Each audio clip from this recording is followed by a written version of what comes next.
Some weapons were never meant to be abandoned. Elijah Carter, America's most lethal operative, vanished into homelessness, seeking peace in anonymity. His government-sanctioned kills buried in redacted files, his skills dulled by choice. Then Officer Boone and his corrupt squad made their fatal mistake. A beating, a taunt, a homeless man humiliated for sport. They couldn't see the cold calculation behind his eyes, the muscle memory in his steady hands, the precision with which he counted each blow. Now, the predator awakens. As bodies fall, and as the crime lord's empire burns, the truth emerges. Elijah Carter wasn't hiding from the world. He was hiding the world from himself. Just before we get back to it, I'd love to know where you're watching from today. And if you're enjoying these stories, make sure you're subscribed, because tomorrow's special episode is one you definitely don't want to miss. Rain poured down in unforgiving sheets, transforming the city into a glistening nightmare of reflective surfaces. The water drummed against the cracked pavement, washing away cigarette butts and forgotten dreams into overflowing storm drains. Huddled beneath the meager protection of a faded awning outside Jerry's 24-hour diner, Elijah Carter sat motionless, seemingly unbothered by the occasional spray that found its way beneath his shelter. His weathered hands were wrapped around a paper cup of coffee that had gone cold hours ago. The diner's night manager had brought it out of pity, or perhaps fear. Something in Elijah's penetrating gaze made people uncomfortable, made them want to appease him and move along quickly. His tattered military jacket hung loosely from his broad shoulders, the patches and insignias long since removed, but the disciplined posture impossible to erase. The rain created a constant, soothing rhythm that allowed Elijah to focus, to process information like he had been trained to do. Every detail around him registered with crystal clarity. The nervous woman clutching her purse as she hurried past, the man checking over his shoulder 3 times in the span of 30 seconds, the teenage couple sharing an umbrella and giggling as they splashed through puddles. His dark eyes tracked movement automatically, categorizing threats, escape routes, vulnerabilities, old habits. Hard to break. Elijah's fingers twitched slightly as headlights swept across the wet pavement. A patrol car rolled to a stop in front of the diner, its red and blue lights remaining dormant but its presence immediately changing the atmosphere of the quiet street corner. He didn't move, didn't even blink as the doors opened and 4 uniformed officers stepped out into the rain. The lead officer, a broad-shouldered man with a buzz cut and a permanent sneer etched onto his face, surveyed the street before his eyes landed on Elijah. Something like satisfaction flickered across his features. "Well, well, well," Officer Travis Boone drawled, sauntering toward the homeless man. "Look what we've got here, boys. This spot's not a hotel, old-timer." Elijah remained still, his eyes focused on some distant point beyond the officers. His stillness seemed to irritate Boone, whose hand dropped casually to the baton at his belt. "I'm talking to you," Boone said, his voice hardening. "You deaf or just stupid?" "Neither, sir." Elijah's voice was quiet but clear, each word precisely enunciated. There was no fear in it, no anger, just a flat statement of fact. Boone's eyebrows shot up, and he exchanged glances with his companions. One of them, younger than the others, with an uncomfortable expression on his face, hung back slightly. "Oh, we got a smart one," Boone chuckled. "Reynolds, you hear that? He called me sir." He turned back to Elijah. "What you got in that bag? Booze? Drugs?" "Just personal items," Elijah replied, his gaze finally shifting to meet Boone's. "Nothing illegal." That gaze seemed to unsettle Boone for a moment. Something in those dark eyes that didn't match the circumstances, didn't belong to a man living on the streets. They were too alert, too assessing. But the moment passed, and Boone's face hardened again. "Let's see about that." Without warning, he kicked at the weathered duffel bag beside Elijah, sending it skidding across the wet sidewalk. The contents spilled out: a worn toothbrush, a crumpled paperback book, a change of clothes, and a small metal box that clattered against the concrete. Elijah tensed, just slightly, his eyes tracking the metal box. "What's so special about this?" Boone asked, stooping to pick it up. "Personal items," Elijah repeated, rising to his feet in one fluid motion that should have been impossible for a man his age. "Nothing illegal." Boone popped the lid open, revealing a set of dog tags and a faded photograph. "Military man, huh?" he sneered, dangling the dog tags. "What are you now? Just another bum who couldn't hack it in civilian life." For a brief moment, something dangerous flashed in Elijah's eyes, a cold, calculating look that made the younger officer Reynolds take an instinctive step back. "You should put those back," Elijah said quietly. Boone laughed, letting the tags drop into a puddle. "Or what, old man? You gonna fight the whole police department?" Reynolds cleared his throat. "Sarge, maybe we should—" "Shut it, rookie," Boone snapped. "You're here to learn, not talk." He turned back to Elijah. "This sidewalk needs to be cleared. Public safety hazard, you understand?"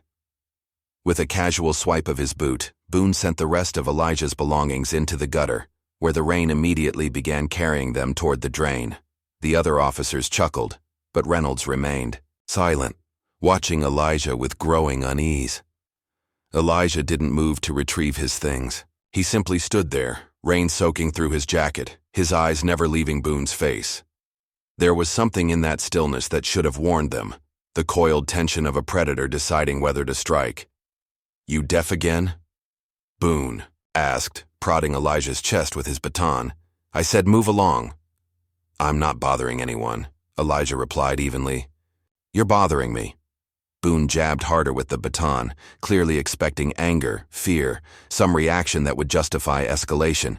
Instead, Elijah simply looked at him with those penetrating eyes that had seen battlefields and blood, and had calculated distances for kills most men couldn't imagine. It was a look that had made hardened fighters back down, a look that said death was just a calculation away.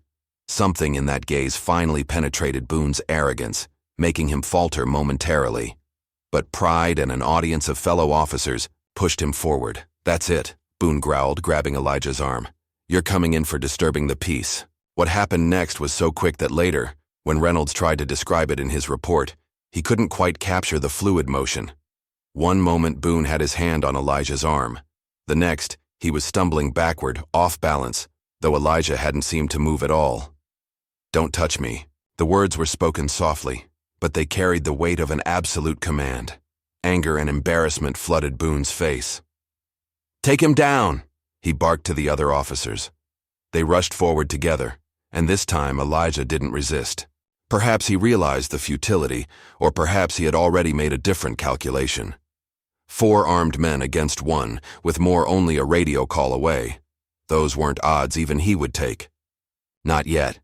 They dragged him to the wet pavement, one officer wrenching his arms behind his back, while another kicked his legs out from under him. Elijah went down hard, his face scraping against the concrete. Blood mixed with rainwater, running, in pink rivulets down the sidewalk. Through it all, Elijah never made a sound. No grunt of pain. No plea for mercy. He simply closed his eyes and breathed deeply, rhythmically, as if counting. 1, 2, 3. A flash of memory. Sand-colored hills viewed through a scope, the crosshairs settling on a warlord's head from 800 yards away, the gentle exhale as his fingers squeezed the trigger. 4, 5, 6. The officer's mocking laughter echoed oddly in his ears as they hauled him to his feet, blood streaming from a cut above his eye. "Not so tough now, are you?"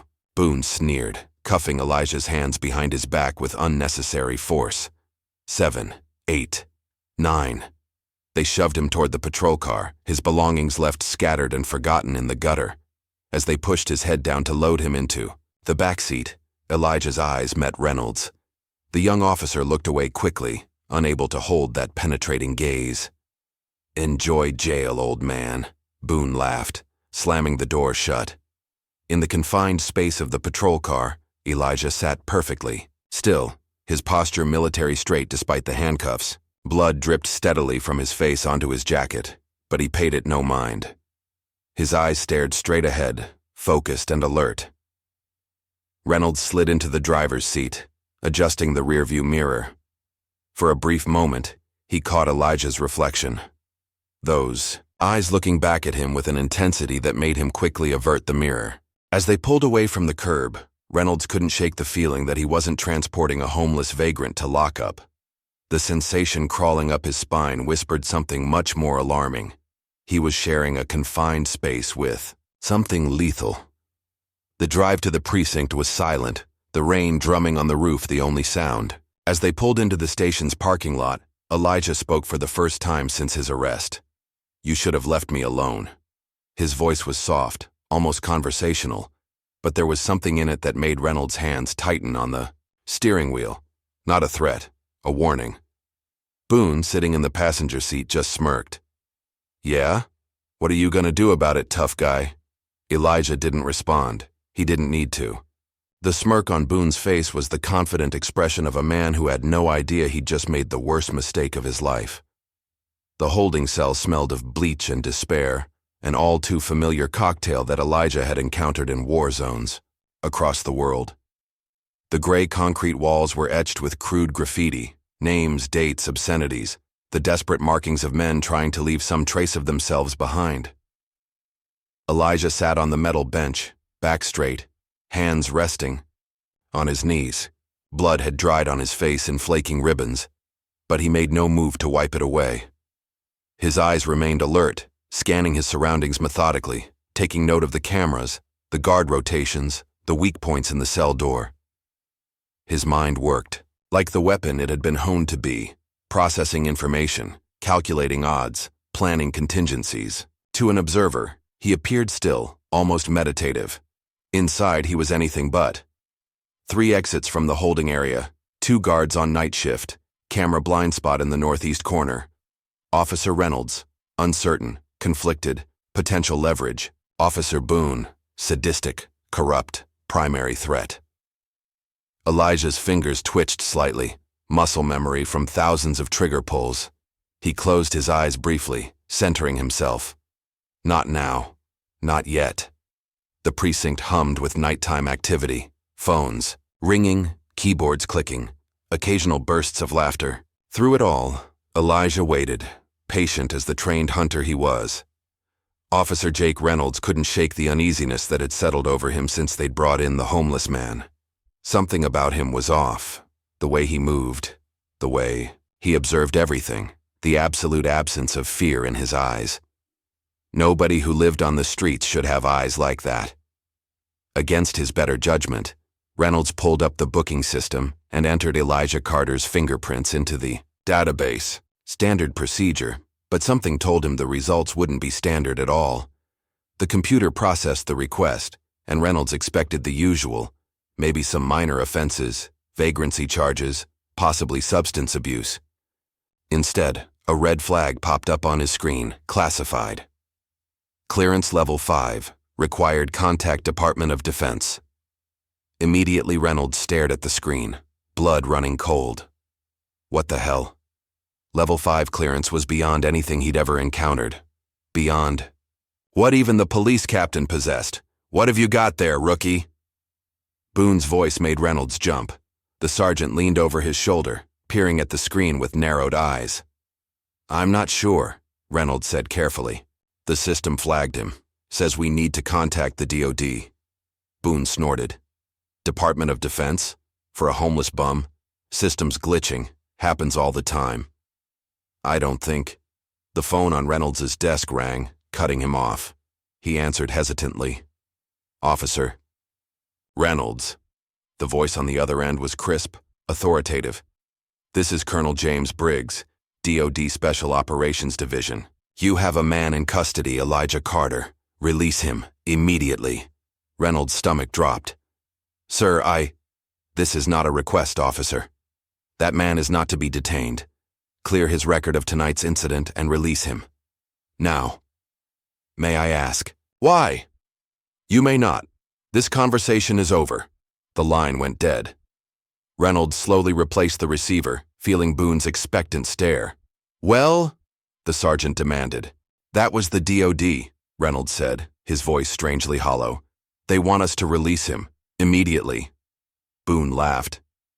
"You're kidding me, right? Some homeless guy has friends at the Pentagon?" "They seemed serious, Sarge. Very serious. It's government red tape," Boone dismissed with a wave of his hand. "Probably some administrative mix-up. He stays put until morning." "But "That's an order, Reynolds. Drop it."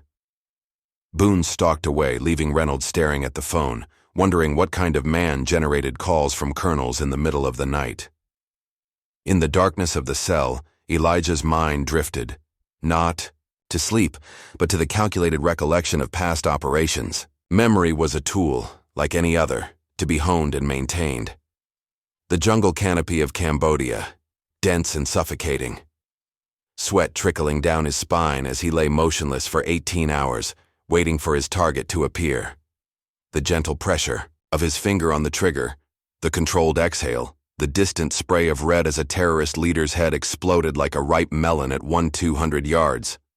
The mountains of Afghanistan, bitter cold numbing his fingertips as he lined up a shot that others had called impossible. 3 Taliban commanders in a moving vehicle, weaving through mountain roads. 3 shots, 3 bodies, 30 seconds. A new long-distance record for kill confirmations. The desert outside Fallujah, sand grinding in his teeth as he provided overwatch for a SEAL team extraction. 12 hostiles eliminated without a single Allied casualty, his rifle barrel so hot it nearly burned his hands. These weren't dreams or nightmares. They were records, data points, evidence of what he was capable of when necessary. And after tonight, it might become necessary again. Morning arrived with harsh fluorescent lights flickering on and a guard banging on the cell bars. "Carter, you're out." Elijah opened his eyes, looking exactly as he had the night before, alert, composed, ready. He stood without a word and followed the guard through the processing area where a scowling Boone waited with his paperwork.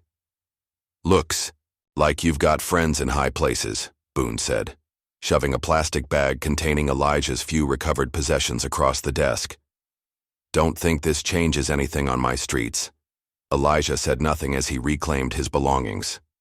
The metal box with his dog tags was missing, likely still lying in some gutter where Boone had dropped it. His eyes registered this fact without emotion.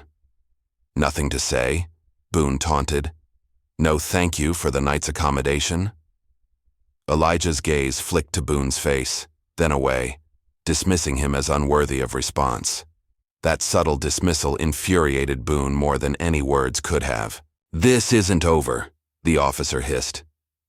Elijah walked past him toward the exit, where Reynolds stood awkwardly by the door. As he passed the young officer, Elijah paused momentarily. "Choose carefully who you follow," he said quietly, then continued, "On his way." Reynolds watched him go, that uneasy feeling intensifying.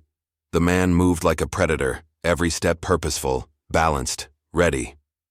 Not like someone who had spent the night in a cell, but like someone preparing for war. Outside, the morning sun had burned away the rain clouds, leaving the city steaming and humid. Elijah walked steadily away from the precinct, his pace unhurried, but covering ground efficiently. His eyes constantly scanned his surroundings, rooftops, alleyways, parked cars. 3 blocks from the station, he noticed the black SUV idling at a corner. Government issue, tinted windows, 2 men inside watching him with professional interest. Elijah continued past without acknowledging them, but his mind registered their presence, filing it away. He turned down a narrow alley between 2 abandoned warehouses, a shortcut to a homeless camp where he occasionally sought shelter. The alley was empty when he entered it, but his trained senses detected the subtle shifts in air currents as bodies moved into position behind him. 4 men spread in a semicircle blocking his exit. Not police. Their movements were too fluid, too practiced. Military training, or close to it. Hired muscle with experience. Elijah continued walking for several more steps before stopping, his back still to the men. "That's far enough," a voice called out. "Mr. Langston wants a word with you." Elijah turned slowly, hands visible at his sides, his expression neutral as he assessed his opponents. 2 carried knives, 1 had brass knuckles, and the 4th, hanging back slightly, had a hand inside his jacket where a shoulder holster would be. "I don't know any Langston," Elijah replied calmly. The apparent leader, a muscular man with a scar running along his jawline, stepped forward. "He knows you, though.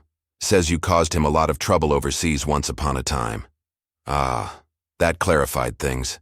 Victor Langston, former CIA contractor, current arms dealer and human trafficker. Elijah had dismantled one of his operations in Eastern Europe 5 years ago, a sniper shot that had taken out Langston's regional commander and sent the organization into chaos. "I'm not interested in a reunion," Elijah said. "Not really an option," Scar replied, flicking open a switchblade. "You're coming with us, or you're not going anywhere ever again." Elijah's eyes went cold, the last trace of humanity draining from them as combat calculations replaced conscious thought. 4 opponents, limited space, no firearms of his own, acceptable odds. The fight lasted exactly 27 seconds. Later, witnesses would tell responding officers conflicting stories. Some swore there were gunshots. Others insisted the homeless man had help. One woman claimed he moved like something from a movie, all blurry-like. The truth was simpler and more terrifying. Elijah Carter was the most efficient killing machine the United States military had ever produced, and these men were amateurs by comparison. The first attacker lunged with his knife. Elijah stepped inside the thrust, grabbed the man's wrist and twisted. The sharp crack of breaking bone was followed by a scream as Elijah used the man's own momentum to drive the knife into his thigh, severing the femoral artery. The second man swung his brass knuckles in a wide arc. Elijah ducked under the blow, drove 2 precise strikes to the man's throat, crushing his trachea, then pivoted to face the third attacker. This one was more cautious, circling with his knife held low. Elijah waited, perfectly still, until the man committed to a thrust. Then he moved, a blur of lethal precision, catching the knife hand, breaking the elbow with a short strike, and driving the man's head into the brick wall with enough force to fracture his skull. The fourth man had his gun out now, but hesitated a crucial half-second at the sight of his companions falling so quickly. Elijah closed the distance in 2 strides, trapped the gun hand and fired the weapon into the man's own torso twice before disarming him. 4 attackers. 4 bodies. 27 seconds. Elijah checked the gun, a Glock 19, 3 rounds remaining, and tucked it into his waistband before quickly searching the bodies. He found what he expected. Burner phones. Cash. No identification. Professional enough to maintain anonymity, but not professional enough to survive. He took one of the phones and dialed a number from memory. When it connected, he spoke just 3 words. "They found me." Without waiting for a response, he ended the call, dropped the phone beside one of the bodies, and walked calmly out of the alley. By the time police sirens wailed in the distance, he was already 6 blocks away, merging into the morning crowd of commuters. Officer Boone was halfway through his second coffee of the shift when his personal phone rang. He didn't recognize the number but answered anyway. "Boone, your homeless guy just killed 3 of my men in under a minute." The voice was cold, controlled, but with an undercurrent of fury. "The 4th won't make it to the hospital." Boone nearly choked on his coffee. "Who is this?" "The man who's been paying your department to look the other way while I do business in your city. And now I learn you've been harassing a ghost, a man the government pretends doesn't exist because what he did for them was too dark to acknowledge. Langston." Boone's voice dropped to a whisper, glancing around to ensure no one was listening. "What are you talking about? He's just some bum." "That bum has the highest confirmed kill count in Special Forces history. More than any sniper, any assassin, any Black Ops specialist they've ever fielded.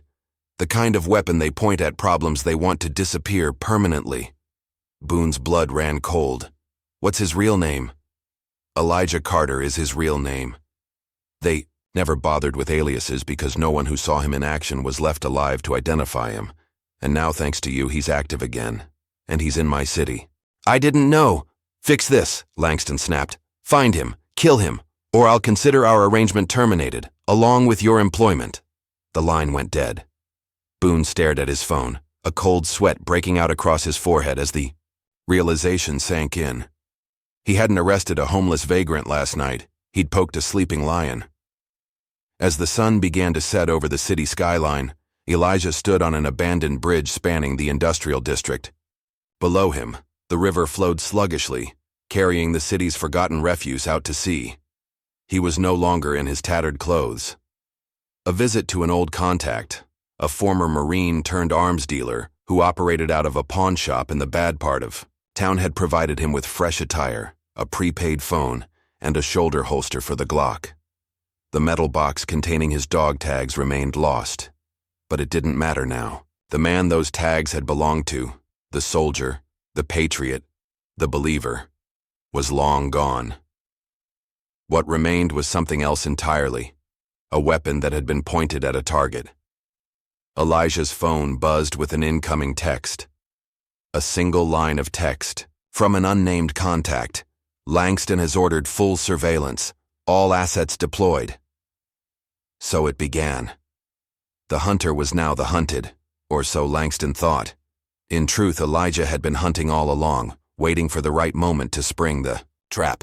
Boone and his corrupt officers had simply accelerated the timeline. "I warned you," Elijah murmured to the darkening sky. "I warned you to leave me alone." In the gathering shadows, his eyes gleamed with cold purpose. The forgotten warrior had remembered his purpose. And now, a city would remember his wrath.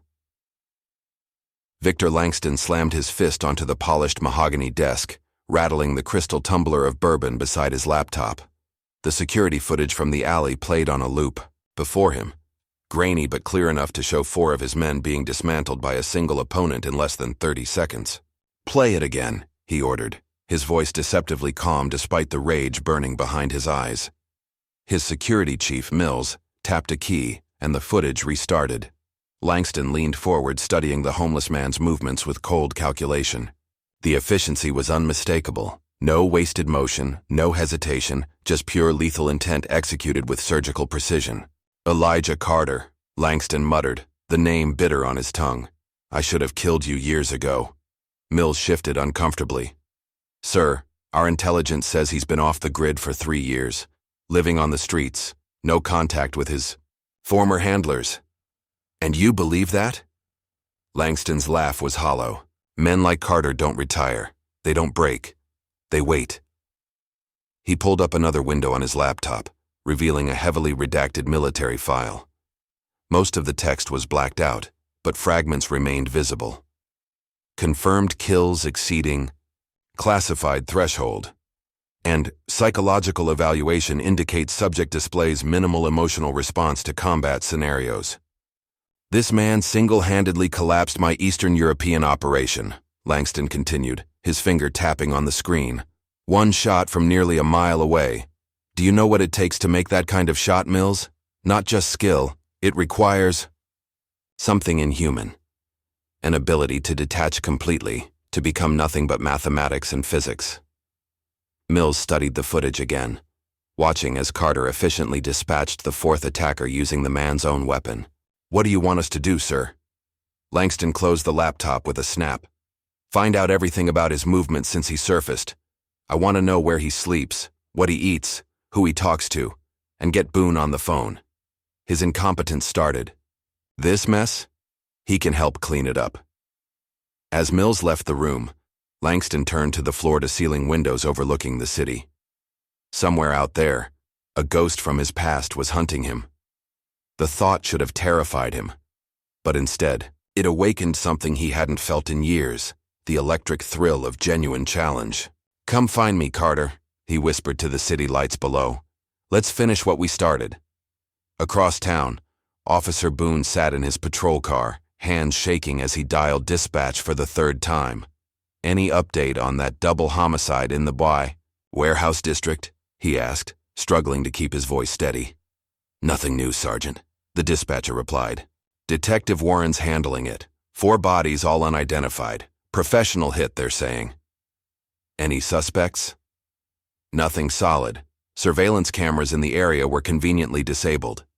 Boone ended the call, cold sweat beading on his forehead. 4 bodies, Carter's work. And now Langston expected him to find and eliminate a ghost. His phone buzzed with a text from an unknown number. "My office, 1 hour, come alone." L. Langston rarely met with his police contacts in person. Whatever was happening, it was bad enough to break protocol. Boone started the car, his mind racing through scenarios, none of them ending well for him. Officer Jake Reynolds sat in the evidence room, scrolling through database after database, searching for any trace of Elijah Carter. The man was a phantom, glimpses in military records that led nowhere, redacted files, classified operations with all participants' names removed. "What are you doing, rookie?" Reynolds jumped, quickly minimizing the screen as Boone appeared in the doorway. "Just reviewing some case files, Sarge." Boone's eyes narrowed suspiciously. "What case?" "Just trying to understand the system better," Reynolds replied, maintaining eye contact despite his racing heart. Boone stepped closer, his breath sour with coffee and anxiety. "Stay away from the Carter situation. That's an order. You keep digging. You'll find yourself buried." After Boone left, Reynolds reopened his search, more determined than ever. Something was very wrong here, and his gut told him Carter was at the center of it, not as the villain, but as something else entirely. His phone chirped with an alert. A body had been found near the homeless encampment where Carter occasionally stayed, one of Boone's informants, throat cut with military precision. The game was escalating. Elijah knelt in a rented storage unit, assembling a sniper rifle with practiced ease. His movements were methodical, each piece inspected and cleaned before being fitted into place. The ritual calmed him, focusing his mind on the task ahead. His old Marine contact, Wilson, watched from the doorway. "You sure about this, Carter? Langston's got resources, private security, corrupted cops, friends in government." "I'm sure." Elijah's voice was flat as he calibrated the scope. "What changed? You've been off the grid for years. Why now?" Elijah paused, a rare moment of reflection crossing his otherwise impassive features. "They wouldn't leave me alone. Warned them." Wilson nodded slowly. He'd served 2 tours with Elijah before a knee injury forced him into retirement. He'd seen firsthand what happened when someone pushed Elijah Carter too far. "I got what you asked for." Wilson placed a small USB drive on the workbench. "Everything we have on Langston's operation, properties, security details, financial accounts, cost me some serious favors. Appreciated." Elijah pocketed the drive without looking up. "There's something else." Wilson hesitated. "Rumors about his new operation, human trafficking, kids mostly, coming through his port facilities." Elijah's hand stilled momentarily. "Confirmed?" "Enough to make me sick. Started after you took out his weapons pipeline in Europe. Diversification, he calls it." A cold silence filled the storage unit as Elijah processed this information. When he finally spoke, his voice carried a rare edge of emotion. That might have been anger in another man. Then he dies slower than I planned." Wilson suppressed a shiver. He'd heard stories about what Elijah had done to terrorist leaders who targeted civilians, the kind of stories that hardened special forces operators told in whispers. "Watch your back," Wilson said, as he turned to leave. "And Carter, good hunting." Alone. Again, Elijah completed the rifle assembly and loaded a single round into the chamber. The first bullet was always symbolic, a promise to himself and to his target. This one was for Boone. The package arrived at the precinct the next morning, addressed to Sergeant Travis Boone. No return address, no postmark. As if it had materialized from thin air. Boone opened it in the break room, his curiosity turning to ice-cold fear as he saw what lay inside. A single .308 caliber bullet, with his badge number etched into the copper jacket. Beneath it, a note with 2 words, "First warning." His hands trembling, Boone pulled out his phone to call Langston, only to find a text already waiting. "My patience is running thin. Find him." Outside the precinct, perched on a rooftop 600 yards away, Elijah observed through his scope as Boone frantically paced the break room, the package open before him. He could have taken the shot then, an easy kill through the window, but that would be too quick, too merciful. Boone needed to understand fear before he died. Real fear. The kind that hollows out your insides and makes every shadow a threat. The kind of fear Elijah had seen in the eyes of men who knew judgment was coming. Packing up his rifle, Elijah melted away from the rooftop, already planning his next move. Langston would be expecting him to target Boone first, which meant security around the crime lord would be lighter than usual. Perfect time for reconnaissance. Langston's downtown office occupied the top 3 floors of a gleaming skyscraper. Its legitimate businesses, investment firms, import-export companies, real estate holdings, providing perfect cover for his more lucrative criminal enterprises. Elijah observed from a construction site across the street, cataloging security measures, guard rotations, and potential access points. The building was a fortress, keycard access, biometric scanners, armed security on each floor. But every fortress had weaknesses. Elijah had breached more heavily guarded compounds during his military career, including a Pakistani warlord's mountain stronghold, protected by over 100 fighters. His phone vibrated with an encrypted message from Wilson. Package delivered to B. L has called in Weiss and his team, arriving tomorrow. Elijah frowned. Marcus Weiss was former Delta Force, dishonorably discharged for excessive force against civilians. Now he led a team of mercenaries who specialized in high-risk extractions and assassinations. They were good. Not as good as Elijah, but dangerous enough to complicate matters. Time was running short. He needed to accelerate his timeline. Movement at the building's entrance caught his attention. A familiar figure emerged. Officer Reynolds, looking nervous as he glanced around before entering the lobby. Interesting. The rookie was either corrupt or investigating on his own. Either way, he might prove useful. Reynolds felt distinctly out of place in the gleaming lobby of Langston Investments. His uniform attracted curious glances from well-dressed employees hurrying to and from elevators. "May I help you, officer?" The receptionist's smile was professional but cold. "I need to speak with Mr. Langston regarding an ongoing investigation," Reynolds stated, projecting more confidence than he felt. "I'm afraid Mr. Langston is in meetings all day. Perhaps you could leave your card." "It's about Elijah Carter." The name dropped like a stone in still water. The receptionist's smile froze, and her hand moved subtly toward what Reynolds assumed was a silent alarm. "1 moment, please." 2 minutes. Later, Reynolds found himself escorted to a private elevator by security guards whose bulging jackets poorly concealed their weapons. The elevator ascended smoothly to the penthouse level, where the doors opened onto a minimalist reception area. A tall, imposing man in an impeccable suit waited there, his expression unreadable. "Officer Reynolds. I understand you have information about our mutual problem." Reynolds swallowed hard, understanding immediately that he was speaking to Langston himself. "Not exactly information, sir. More like questions." Langston's eyes narrowed. "Questions? About why a homeless veteran has half the police force and your private security hunting him. About why my sergeant received a bullet with his badge number this morning. About why 4 men turned up dead in an alley after trying to abduct Carter."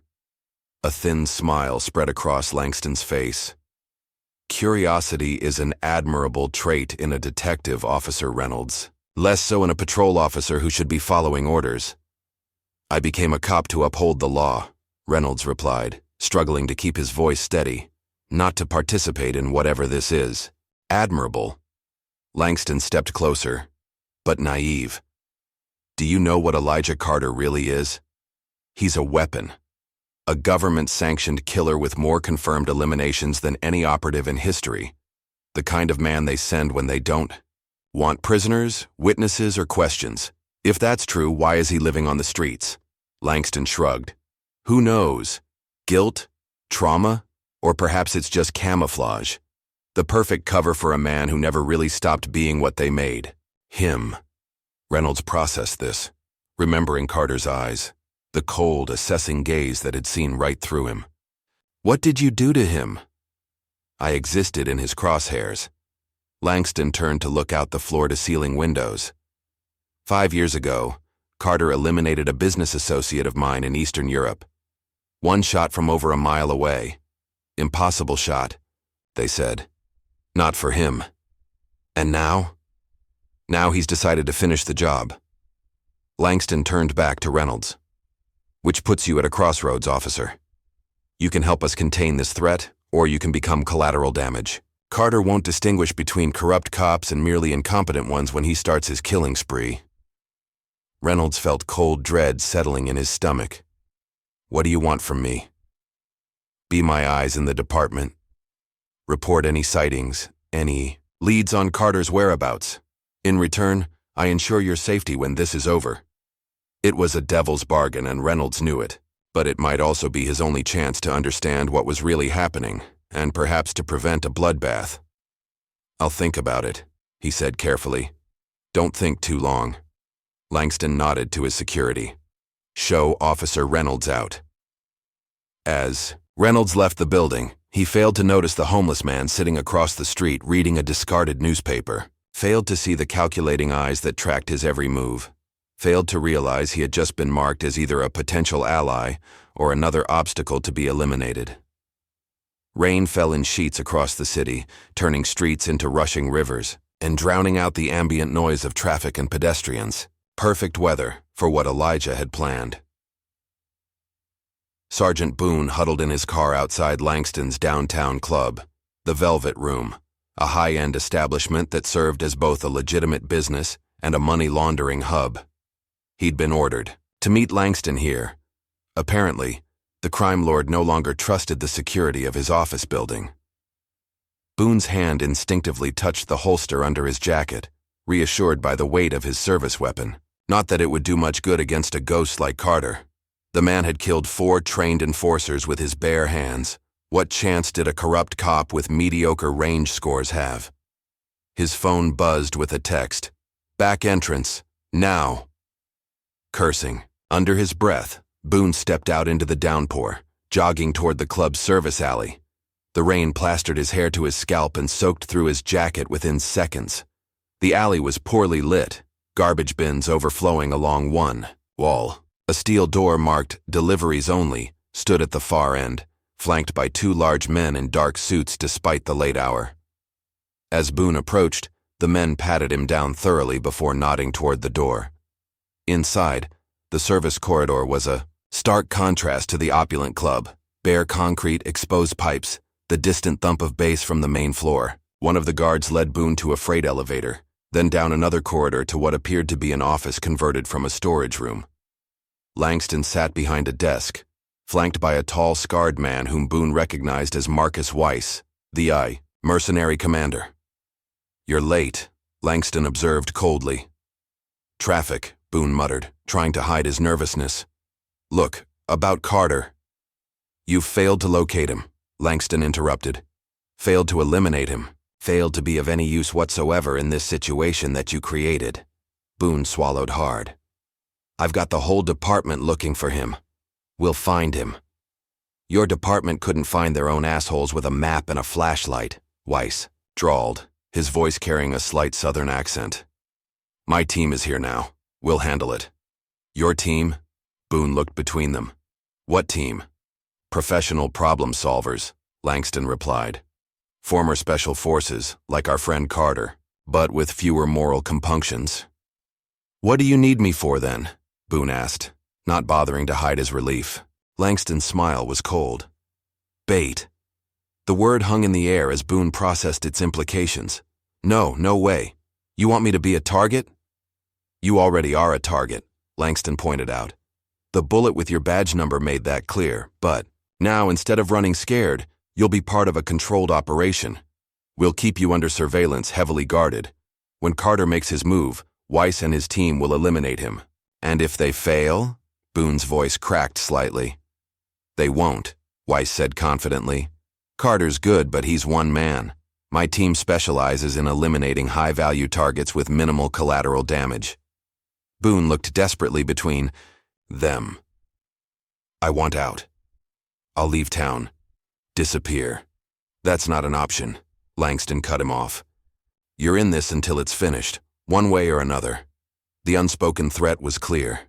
If Boone didn't cooperate as bait, he'd find himself in Carter's position, hunted by both sides. "Fine," he muttered, shoulders slumping in defeat. "What's the plan?" Elijah watched the Velvet Room from the rooftop of an adjacent building, the rain running in rivulets down his face. Through his scope, he tracked Boone's arrival, noting the security detail and the obvious tension in the sergeant's body language. So, Langston was setting a trap, predictable. He shifted his position, scanning the surrounding buildings for Vice's team. They would be positioned strategically, high vantage points with overlapping fields of fire, probably with at least one spotter using thermal imaging to counter the rain and darkness. There, a subtle movement on a rooftop 3 buildings north, and another on the parking structure to the east. Professionals, but not quite invisible to someone who had spent decades perfecting the art of remaining unseen. Elijah packed up his rifle without taking a shot. This wasn't the right moment. Weiss would be expecting a direct assault, a sniper, shot, or perhaps a close-quarters ambush. Elijah needed to change the parameters, force them to react rather than act, and for that, he needed leverage. Officer Reynolds sat at his kitchen table, files spread before him as he tried to make sense of the web of connections between Langston, Boone, and the mysterious Elijah Carter. His wife, Sarah, watched worriedly from the doorway, their 3-year-old daughter Emma asleep in her arms. "Jake, it's after midnight," Sarah said softly. "Come to bed." Reynolds rubbed his bloodshot eyes. "Just a little longer. I'm close to something, I can feel it." "Close to what? This isn't your case. You're a patrol officer, not a detective." "It's complicated," Reynolds sighed. "Something big is happening, and I think a lot of people are going to get hurt if someone doesn't stop it." Sarah's expression softened. "And that someone has to be you?" "Maybe." Reynolds stared at a satellite image of Langston's port facility. "Or maybe I'm just trying to understand which side I should be on." A noise from outside, subtle, just a soft scrape of metal on concrete, made Reynolds tense. He moved to the window, carefully peering through the blinds. The street appeared empty, glistening with rain under the streetlights. But something felt wrong. "Take Emma to the bedroom," he whispered, reaching for his service weapon. "Lock the door and call 911 if you hear anything." Sarah's eyes widened in fear, but she nodded, clutching their daughter tighter as she retreated down the hallway. Reynolds moved silently to the front door, weapon drawn, heart hammering in his chest. He hadn't told anyone he was investigating Langston and Carter. No one should have any reason to. "Officer Reynolds." The voice came from behind him, impossibly calm and quiet. Reynolds spun, raising his weapon, to find Elijah Carter sitting at his kitchen table, casually examining the files spread there. "How did you—" "Your back door lock is substandard," Elijah replied without looking up. "And you really should have motion sensors installed." Reynolds kept his gun trained on the intruder. "Give me one reason not to shoot you right now." "I could give you several." Elijah finally looked up, his dark eyes unreadable. "Starting with the fact that I mean no harm to you or your family, and ending with the reality that if I wanted you dead, we wouldn't be having this conversation." A chill ran down Reynolds' spine as he recognized the truth in those words. "What do you want?" "To offer you a choice." Elijah gestured to the files. "You've been investigating, looking for the truth. I respect that." Reynolds slowly lowered his weapon, though he kept it ready. "What truth?" "Langston isn't just a criminal. He's a monster who traffics in human lives. Children mostly, sold to the highest bidder." Elijah's voice remained flat, but something burned in his eyes now. "Boone and others in your department have been on his payroll for years helping to cover up his operation. You expect me to believe a homeless man has this kind of intelligence?" A ghost of a smile touched Elijah's lips. "I was never homeless, Reynolds. Just invisible. It's a useful state when you're gathering information." Reynolds felt the ground shifting beneath him. "What are you? Really?" "Someone who was trained to eliminate threats to national security. Someone who discovered that sometimes those threats wear expensive suits and donate to political campaigns." Elijah stood slowly, careful to keep his hands visible. "Langston is planning something big, a shipment coming into his port facility tomorrow night. I need to stop it." "Why tell me this?" "Because Langston is setting a trap for me, using Boone as bait. He's brought in mercenaries, former special forces, to hunt me down." Elijah's gaze was steady. "I'm going to spring that trap, but on my terms, which means I need to create my own distraction. Reynolds stiffened. I'm not helping you kill. Cops, I don't kill cops, Reynolds, only corrupt ones. Elijah moved toward the door. Think about what side you want to be on when this plays out. The storm is coming, whether you're ready or not. Wait. But Elijah was already gone, melting into the rainy night as if he'd never been there at all. Reynolds stared at the space where he had stood, then looked down at his kitchen table. Among his scattered files now lay a USB drive labeled with a single word: evidence. The next evening, Boone sat in his patrol car outside his apartment building, nerves frayed to the breaking point. Weiss's men were supposedly watching from concealed positions nearby, but Boone couldn't spot them, which meant Carter probably couldn't either, right? His radio crackled with a routine call, which he ignored. Acting normal was part of the plan, but responding to calls meant moving around, becoming a harder target to protect. As darkness fell, a message came through on his phone. Stay put. Movement detected on your block. Stand by. Boone's heart hammered against his ribs. This was it. Carter was coming for him. Minutes stretched into an agonizing hour. Nothing happened. No shots, no attack, just the quiet residential street with occasional passing cars. Then his radio exploded with urgent calls. All units. Explosion reported at Langston Shipping Terminal, Pier 17. Multiple casualties. Hazmat situation reported. Boone's blood ran cold. Pier 17, Langston's main smuggling hub, where a major shipment was due tonight. His phone rang immediately. Langston's voice was tight with barely controlled fury. It's a diversion. Carter hit the terminal instead of you. Get over there now. But the plan is shot to hell. He's burning my operation to the ground while we're babysitting you. Boone started his car with shaking hands, pulling away from the curb.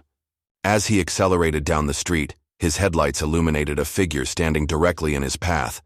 Elijah Carter. Boone slammed on the brakes, reaching for his weapon. But Carter was already moving, faster than seemed possible, closing the distance before Boone could raise his gun. The driver's side window shattered. A hand reached in, grabbing Boone by the throat. I warned you, Carter said, his voice as calm as if he were discussing the weather. Now you're going to help me end this. Boone felt something press against his neck, a needle, and then darkness claimed him. Officer Jake Reynolds stared at the footage playing on his laptop screen, his stomach churning with each new horror. The USB drive Elijah had left contained surveillance video from inside Langston's shipping facilities, children being unloaded from containers like cargo, frightened and disoriented, guided by armed guards into unmarked vans. The timestamp showed it was from just 3 weeks ago. Sarah stood behind him, one hand pressed to her mouth, the other clutching the doorframe for support. Oh my God, Jake, she whispered. Those poor children. Reynolds paused the video, unable to watch anymore.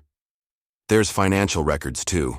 Offshore accounts, shell companies, bribes paid to officials. He ran a hand through his hair. Half my precinct is on his payroll. Including Boone? Especially Boone. Reynolds closed the laptop. He's been Langston's inside man for years, redirecting patrols away from shipments, burying evidence, intimidating witnesses. Sarah moved to sit beside him, taking his hand in hers. What are you going to do? The question hung in the air as Reynolds considered his options. Going to internal affairs was the proper procedure, but if Langston's influence extended as far as the evidence suggested, it would be like signing his own death warrant. His phone buzzed with an incoming call. Unknown number.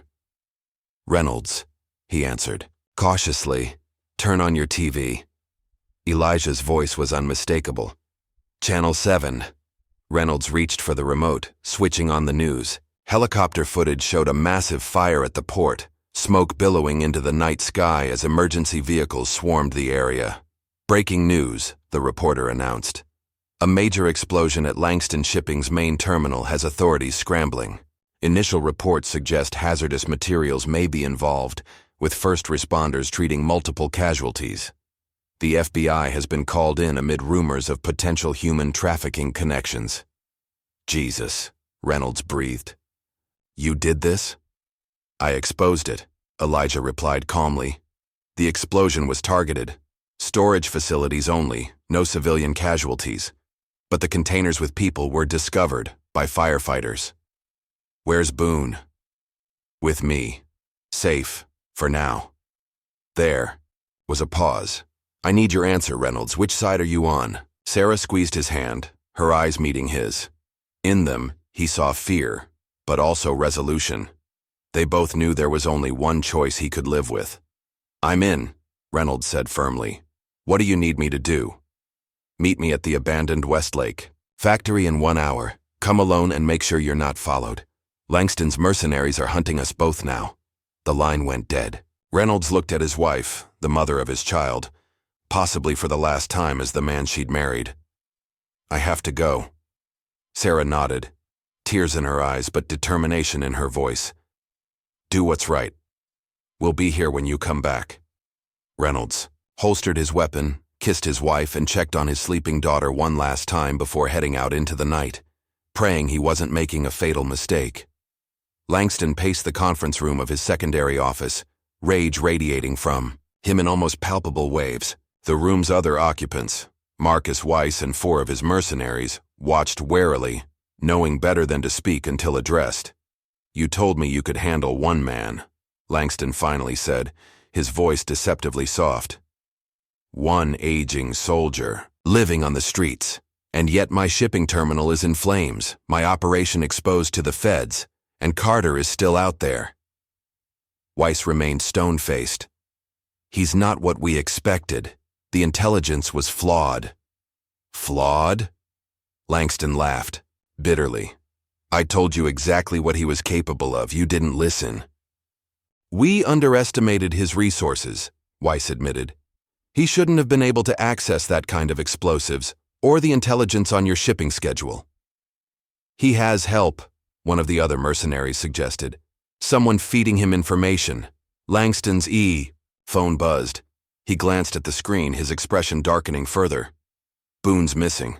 Last seen in his patrol car near his apartment. Carter's got him, Weiss concluded. He's eliminating your assets one by one. Then find him. Langston slammed his fist on the polished table. I'm doubling your fee. Triple if you bring me Carter's head within 24 hours. Weiss nodded to his team, who filed out silently to begin the hunt.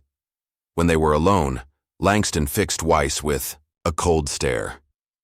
You were Delta Force with Carter, weren't you, before he transferred to the Ghost program? Weiss tensed slightly. We served together briefly. Then you know how he thinks. Use that. It's not that simple. Carter was already a legend when I met him. The man who made impossible shots, who could infiltrate facilities no one else could breach.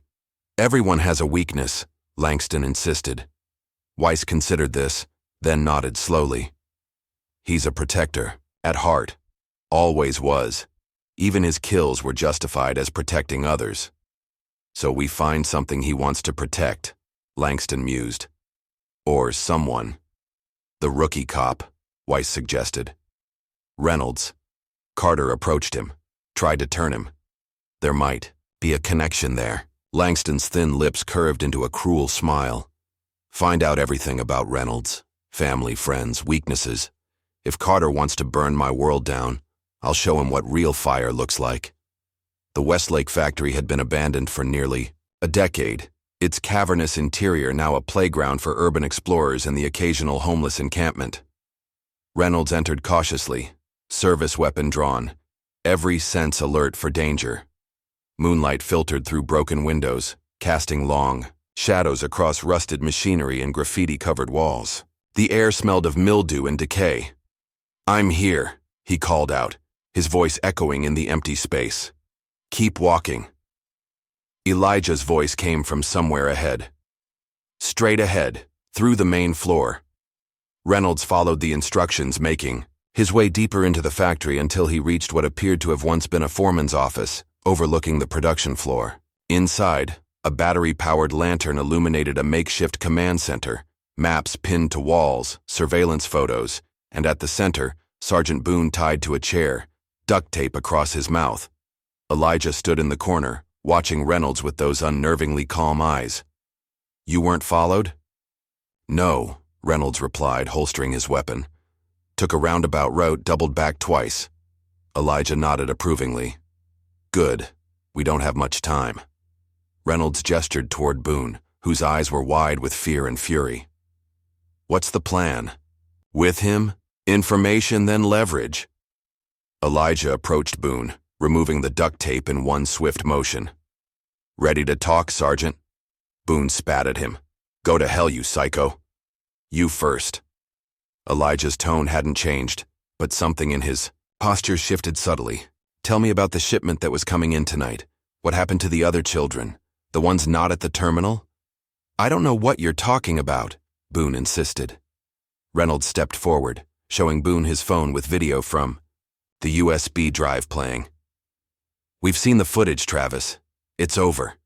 The FBI is at the port right now, finding exactly what you've been helping hide. Boone's face paled as he watched the video. I didn't know about the kids, he whispered. That wasn't part of the deal. What was the deal? Reynolds pressed. Money, protection. Look the other way while merchandise came through the port. Boone looked between them desperately. But I swear I thought it was drugs, maybe guns, not people, not kids. Elijah watched him impassively. The backup location. Where would Langston route the rest of his merchandise after the terminal was compromised? Boone hesitated, then slumped in defeat. The old meatpacking plant on River Street. It's been converted inside, holding cells, processing areas. That's where they sort the inventory. Reynolds felt sick at the clinical description. How many people are there? I don't know exactly. Guards, administrators, maybe 20, plus whatever inventory made it there before the terminal was. Hit. Elijah turned to Reynolds. Call it in. Anonymous tip to the FBI only, not local PD. Use one of the burner phones on the desk. As Reynolds made the call, Elijah prepared a syringe. Boone eyed it fearfully. What is that? What are you going to do to me? Insurance policy, Elijah replied, administering the injection with practiced efficiency. You're going back to Langston with a message. Boone's eyelids immediately began to droop. What message? You'll find out when you wake up, Elijah said as Boone lost consciousness. Reynolds finished his call and turned back to them. FBI's mobilizing to the meatpacking plant. ETA 15 minutes. He gestured to Boone. What now? Now we prepare for Langston's retaliation, Elijah replied, checking his weapons methodically. He's lost 2 major assets tonight. He'll be desperate, which makes him dangerous. You think he'll come after us directly? Not us. Elijah fixed Reynolds with a grave look. The people we care about. Reynolds's blood ran cold. Sarah, Emma. I've already arranged protection for them, Elijah assured him. An old teammate is watching your house, but we need to move them to a secure location. And Langston, I'm going to end this tonight. Elijah's expression remained neutral, but his eyes carried the weight of absolute certainty.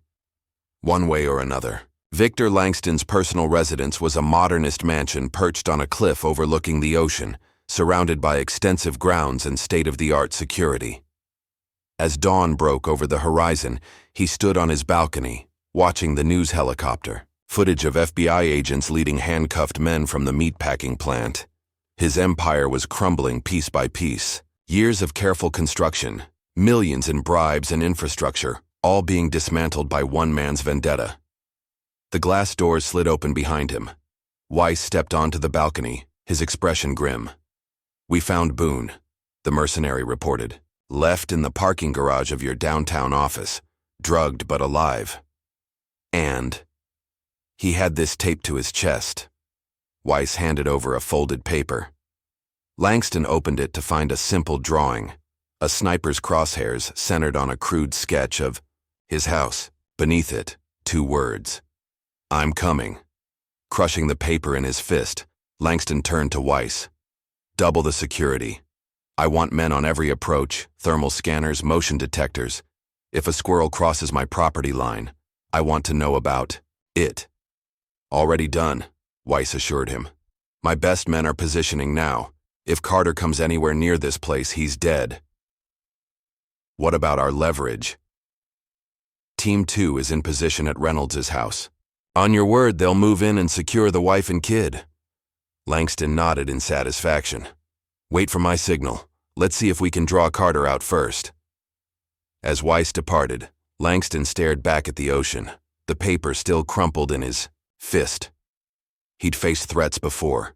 Rivals, authorities, even assassins. None had ever reached this far into his operation. None had ever made him feel vulnerable. But then, none had ever been Elijah Carter. From his vantage point on a hillside 2 miles from Langston's compound, Elijah observed the increased security through his scope. Mercenaries patrolled the perimeter in pairs, their movements professional and alert. Sniper positions had been established on the roof and in the guest house covering all approaches. Impressive, but expected. Weiss knew his business. Elijah's phone vibrated quietly. Reynolds, Sarah and Emma are secure, the officer reported. Your friend got them out just before Langston's men arrived. Casualties?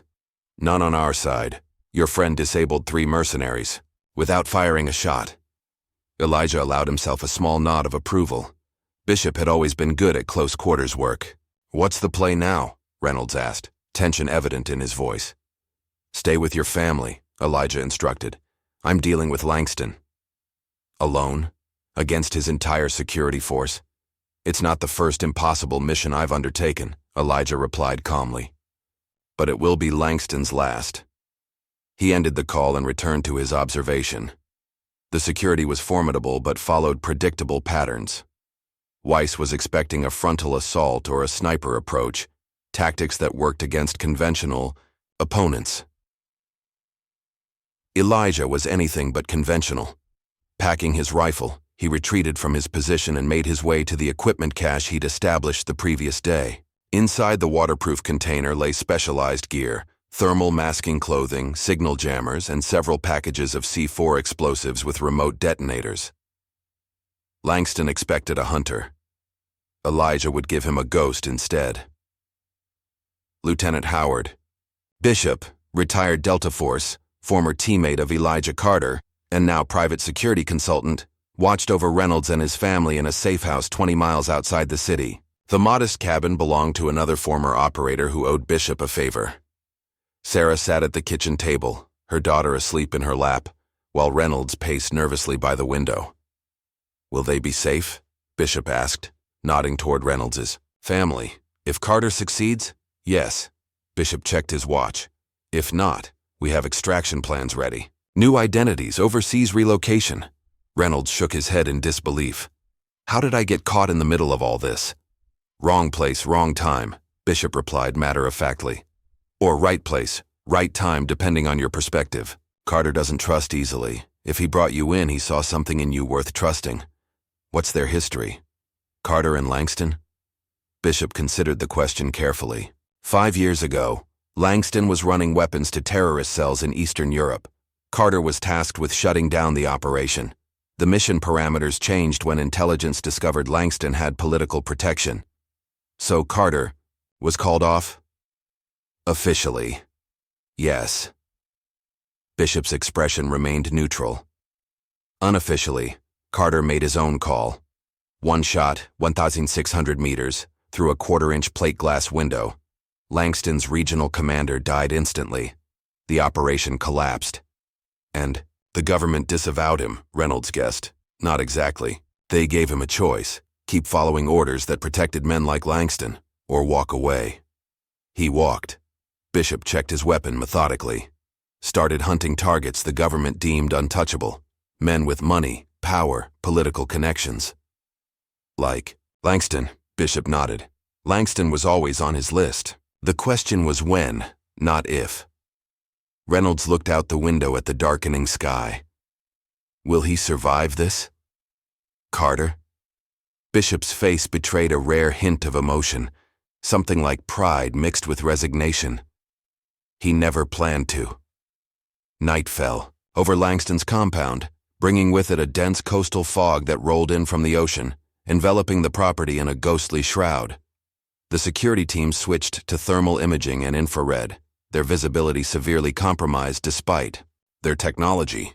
Inside the main house, Langston paced his study, a glass of bourbon in one hand, a satellite phone in the other.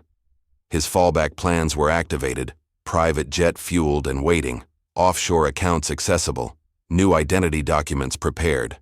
If Carter somehow breached the perimeter, Langston would be gone before he reached the main house. Weiss entered without knocking, tension evident in his normally stoic demeanor. "We've lost contact with the northwestern perimeter team," he reported. "2 men. Radio check missed, no response to recall. Equipment failure?" Langston suggested without much hope. "Unlikely. Both men, same time?" Weiss shook his head. "He's here." Langston drained his bourbon. "How?" "The approach is completely monitored." "It's Carter," Weiss replied simply, as if that explained everything. "I've ordered full lockdown protocol. All teams converging on the house. We're establishing a defensive perimeter."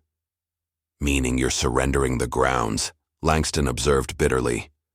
"Meaning we're creating a kill zone," Weiss corrected. "Let him come to us, on our terms." A distant thud shook the windows, followed seconds later by the distinctive crack of a high-caliber rifle. Weiss's radio erupted with frantic chatter. "Sniper! East Ridge! Jackson's down! Return!" The transmission cut off abruptly. Weiss barked orders into his radio, directing teams to the eastern approach even as another explosion, closer this time, rattled the compound. "He's creating chaos," Weiss realized aloud. "Explosives on the perimeter, sniper fire from the ridge. He's making us divide our forces." "So stop falling for it," Langston snapped. "It's one man who's managed to breach a secured perimeter. With 30 trained operators," Weiss retorted, his professional composure finally cracking. "This isn't a normal adversary." The lights throughout the compound suddenly went out, plunging them into darkness before emergency generators kicked, embathing everything in dim red auxiliary lighting. "Main powers cut," Weiss confirmed unnecessarily, checking his sidearm. "He's inside the perimeter." Langston moved to his desk, retrieving a sleek handgun from a hidden drawer. "Get me to the helipad. Now." Weiss hesitated, listening to the increasingly frantic reports coming through his earpiece. "It's not safe to move. We should stay here. Fortify our position." "I'm not paying you to cower in a corner," Langston snarled. "Get me out of here." Before Weiss could respond, all radio communications erupted with a single chilling message in a calm, measured voice they both recognized immediately. "I warned you. Now you're all dead men walking." Elijah Carter had hacked their communication system. Seconds later, a series of coordinated explosions rocked the compound, systematically taking out the defensive positions Weiss had established. The mercenary commander stared at Langston, genuine fear finally breaking through his professional facade. "God help us," he whispered. Outside, cloaked in the fog and darkness, Elijah moved like a wraith through the chaos he had orchestrated. The perimeter explosives, small, precisely placed charges, had been the first phase, designed to draw attention and resources outward. The sniper fire from a remotely controlled rifle platform on the eastern ridge had further divided their forces. Now, as the compound's defenses collapsed into disarray, he breached the main house through a service entrance, systematically eliminating the security personnel he encountered. Each movement was economical, each kill precise, a knife across a throat here, a silenced shot there. He left no witnesses, no wounded to raise alarms. His mind remained cold, calculating, assessing threats and opportunities with machine-like efficiency. This wasn't personal, despite the history. This was a mission, his last perhaps, but executed, with the same precision as every operation he'd ever undertaken. The mansion's interior was a maze of opulence, marble floors, priceless artwork, crystal chandeliers now dark in the power outage. Elijah navigated by memory, having studied the building plans for weeks. Langston would be in one of 3 locations: his study, the panic room in the master suite, or heading for the helipad on the eastern terrace. A squad of 4 mercenaries blocked the main staircase, positioned behind overturned furniture with clear fields of fire. Elijah assessed and dismissed a frontal approach. Instead, he retreated to the kitchen, finding the dumbwaiter shaft that connected to the upper floor. Narrow but manageable. 2 minutes later, he emerged behind the mercenary position, silent as death itself. 4 men died before they realized he was there. Elijah continued upward, toward the master suite where Langston's panic room was located. The hallway was empty, a tactical error that confirmed his suspicion. They were evacuating. The helipad, then. Reynolds paced the safe house anxiously, checking his phone for updates. Nothing since Elijah's last message 2 hours ago. Beginning. Final approach. Bishop monitored police and emergency channels on a specialized radio, his expression growing increasingly concerned as reports of explosions and gunfire at Langston's estate filtered through. "It started," he announced grimly. Sarah looked up from where she sat with Emma, fear evident in her eyes. "Will he be okay?" Bishop exchanged a look with Reynolds, both men knowing better than to offer false hope. "Carter doesn't go into battles." "He can't win," Bishop said carefully, "but winning doesn't always mean walking away." Reynolds' phone suddenly buzzed with an incoming call. Unknown number. "Reynolds," he answered tensely. "Officer Reynolds." The voice wasn't Elijah's, but refined, cultured with an edge of desperation. "Langston, I believe we have mutual interest to discuss." Reynolds put the phone on speaker, signaling Bishop. "I have nothing to say to you." "Then perhaps you'd prefer to listen," Langston replied. "Your friend Carter has made quite a mess of my home. Tonight. Killed quite a few of my employees. He's very determined to reach me." "Sounds like your problem." "It's about to become yours," Langston's voice hardened. "Because while he's been hunting me, my men have been hunting too. We know about your wife, Sarah, your daughter, Emma. We know they're not at home, but we will find them." Reynolds felt ice in his veins. "If you touch them, that depends entirely on you." Langston interrupted. "Call Carter off, now. Tell him if he wants your family to live, he backs away." Bishop was already on his feet, signaling for Sarah to gather Emma. His expression confirmed Reynolds' worst fear. Somehow their location had been compromised. "He won't stop," Reynolds said, playing for time. "Not for me, not for anyone." Then, "Their blood is on your hands." The line went dead. Reynolds turned to Bishop, panic rising. "We need to move, now." Bishop was already checking the perimeter through specialized equipment. "Too late," he said grimly. "They're already here." Elijah reached the terrace access point just as Weiss and 3 remaining mercenaries escorted Langston toward the waiting helicopter. The fog had thinned slightly, allowing the aircraft's running lights to cut through the darkness. Taking cover behind a decorative planter, Elijah assessed the situation. Langston walked in the center of the formation, partially shielded by his guards. The pilot was already in the helicopter, rotors beginning to turn. Elijah raised his rifle, calculating trajectory and wind correction. One shot to disable the helicopter, targeting the main rotor assembly, would ground it permanently. Then pick off the guards methodically, saving Langston for last. His finger tightened on the trigger. The phone in his pocket vibrated, the secure line only Reynolds had the number to. Without lowering his weapon, Elijah answered. "Not now. Carter, they have them." Reynolds' voice was ragged with fear. "Langston's men found the safe house. They've got Sarah and Emma." Elijah's focus shifted instantly, tactical priorities recalculating. "Bishop?" "Fighting them off, but we're outgunned. There's too many." Through the phone, Elijah could hear gunfire, a child crying in terror, a woman's desperate attempt to comfort her. Langston called. Reynolds continued rapidly. "Said to tell you to back off, or they die." Elijah watched through his scope as Langston reached the helicopter, 1 foot on the skid, turning to scan the darkness one last time, as if he sensed Elijah's presence. Their eyes met across the distance, the predator and his prey, locked in a final moment of recognition. "Are you in position to confirm Langston's location?" Reynolds asked desperately. Elijah's finger hovered over the trigger.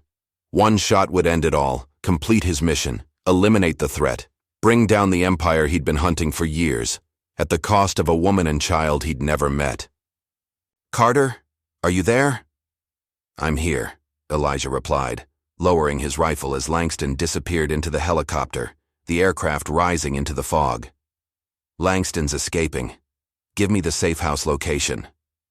As Reynolds rattled off the address, Elijah was already moving, calculating routes and timing. The safe house was 20 miles away. The helicopter would reach it in minutes. By road, even at maximum speed, he'd never make it in time. Unless... Elijah sprinted through the compound, ignoring the remaining mercenaries who were more focused on survival than pursuit. He reached the garage, finding what he'd hoped for. A sleek, high-performance motorcycle. "Reynolds, keep them fighting as long as possible," he instructed, hot-wiring the vehicle with practiced ease. "Tell Bishop I'm inbound. ETA 17 minutes. They won't last 17 minutes. Then we better hope Langston wants to gloat before he gives the kill order." The motorcycle roared to life beneath him. "Stay alive. I'm coming." Elijah accelerated down the winding driveway, pushing the powerful machine to its limits. Above him, barely visible through the fog, Langston's helicopter banked eastward, heading for the safe house. The hunt had changed direction, but it wasn't over. Not by a long shot. The motorcycle roared through the empty country roads, headlight cutting, through the darkness as Elijah pushed the machine to its mechanical limits. Trees and fields blurred past, his mind calculating distances, angles, probabilities, the familiar mathematics of combat and survival. Above, barely visible against the night sky, Langston's helicopter maintained its course toward the safe house. The aircraft had the advantage of speed and direct route, but Elijah knew these back roads intimately, had memorized them during his initial planning, always preparing for contingencies. His earpiece crackled with Bishop's voice, the sounds of gunfire in the background. "Carter, situation critical. East and west approaches compromised. 8 hostiles, possibly more in reserve. Reynolds, his family, secure in the basement panic room. For now." Bishop's voice was strained, professional calm giving way to urgency. "We need immediate assistance." 5 minutes out, Elijah replied, leaning lower over the motorcycle's fuel tank as he took a sharp curve at dangerous speed. "Hold position. Negative. Perimeter breach imminent. I'm implementing Protocol 7. Elijah's expression hardened. Protocol 7, last stand defense. Bishop was preparing to sacrifice himself to buy time. Negative on Protocol 7, Elijah commanded, maintain defensive posture only. Too late, brother. Bishop's voice softened briefly. Just get them out. The line went silent as Elijah crested a hill, the safe house finally coming into view in the valley below. The modest cabin was illuminated by muzzle flashes and the harsh beams of tactical flashlights as dark figures converged on it from multiple angles. On the far side of the property, Langston's helicopter was touching down in a cleared area. Elijah cut the motorcycle's engine and lights, letting momentum carry him down the hill as he assessed the tactical situation. 8 mercenaries visible from his vantage point, divided into 3 teams with more likely inside the helicopter with Langston. Bishop had established defensive positions at the cabin's windows, sporadic gunfire indicating he was still active. But the mercenaries were advancing methodically, using coordinated fire and movement techniques to close in on the structure. Professional, disciplined, deadly. Elijah dismounted, unslinging his rifle in one fluid motion. No time for complex strategies or careful planning. This would be raw combat, the kind of direct assault he typically avoided. Sighting through his scope, he targeted the nearest mercenary team leader, exhaled slowly and squeezed the trigger.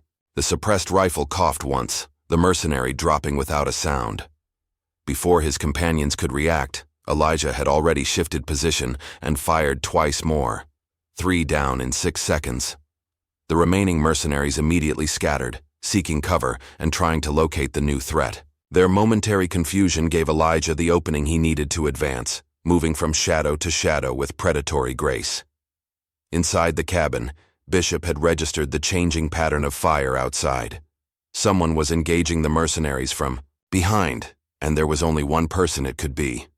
"Carter's here," he called down to Reynolds in the basement panic room. "Engaging hostiles from the northwest perimeter." Reynolds checked his weapon, glancing at Sarah, who held Emma tightly against her chest, the little girl's face buried in her mother's shoulder. "Stay here," he told them firmly. "No matter what you hear, don't open this door for anyone but me, or Elijah." Sarah nodded, fear and determination mingling in her eyes. "Be careful," Reynolds climbed the stairs to rejoin Bishop at the defensive position. The former Delta operator had taken a bullet to the shoulder, but remained combat effective. His movements precise despite the blood soaking his tactical vest. "What's the plan?" Reynolds asked, taking position at an adjacent window. "Carter's creating an external diversion," Bishop explained, firing a controlled burst toward a mercenary attempting to flank their position. "We maintain defensive coverage. Until he—" The front door exploded inward in a shower of splinters and smoke, 3 armored figures rushing through the breach. Bishop pivoted instantly, dropping the first intruder with a headshot while Reynolds fired frantically at the others. The Thor. Confined space erupted into chaos.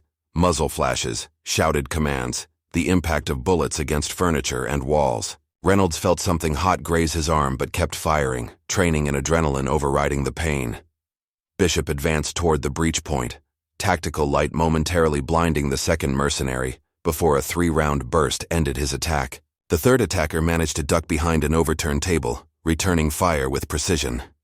"Grenade!" Bishop shouted, spotting the small object rolling across the floor toward them. He lunged forward, covering the explosive with his body just as it detonated. The concussion threw Reynolds against the wall, ears ringing, vision blurred.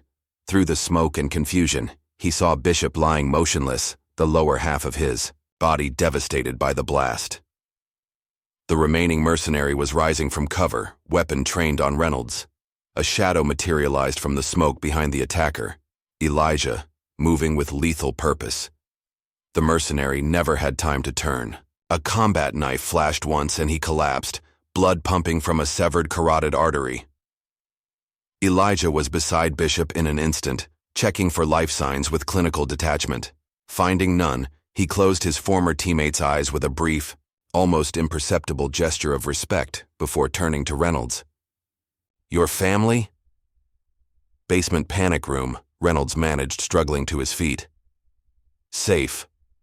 "Not for long," Elijah replied, retrieving Bishop's weapon and spare magazines.